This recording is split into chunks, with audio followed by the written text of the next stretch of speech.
Il est 6 h du matin quand nous arrivons à la gare routière de Bonoa. Parmi les passagers à bord de ce minicar, Franck Nyanzou. Il réside à Bonoa.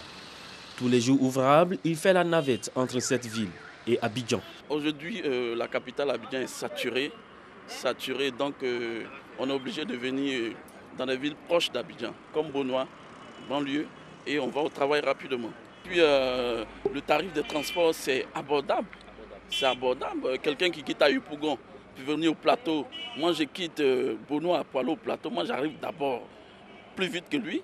Et puis le rapport de transport est moins cher. Certains ont fait le choix définitif de vivre à Bonoa pour des raisons diverses. Je suis à Bonoa depuis 2001 et la localité de Bonoa me plaît beaucoup. L'air de Bonoa nous plaît beaucoup et nous sommes à l'aise à Bonoa ici.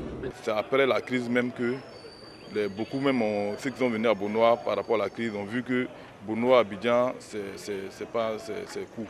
Donc beaucoup se sont installés ici. Et chaque matin, ils vont au travail. Ils voient que c'est plus facile pour quelqu'un qui quitte Ayupougon, venir au plateau et de quitter Bonoa pour aller à Ayupougon.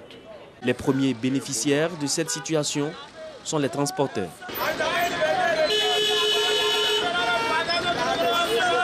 Conséquence de ce flux, l'augmentation des loyers.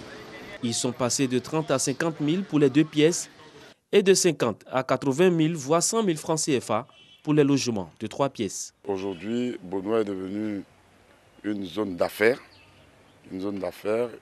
Pratiquement tous les opérateurs se retrouvent dans la zone.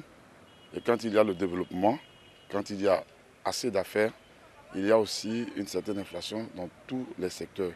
Dans le commerce, dans la restauration, dans l'hébergement et autres, même dans le transport. Malgré tout, la cité d'Ottawa continue d'attirer salariés et fonctionnaires exerçant à Abidjan. Avec l'ouverture de la nouvelle autoroute Abidjan-Grand Bassam, la ville de Bonoa est aujourd'hui facile d'accès.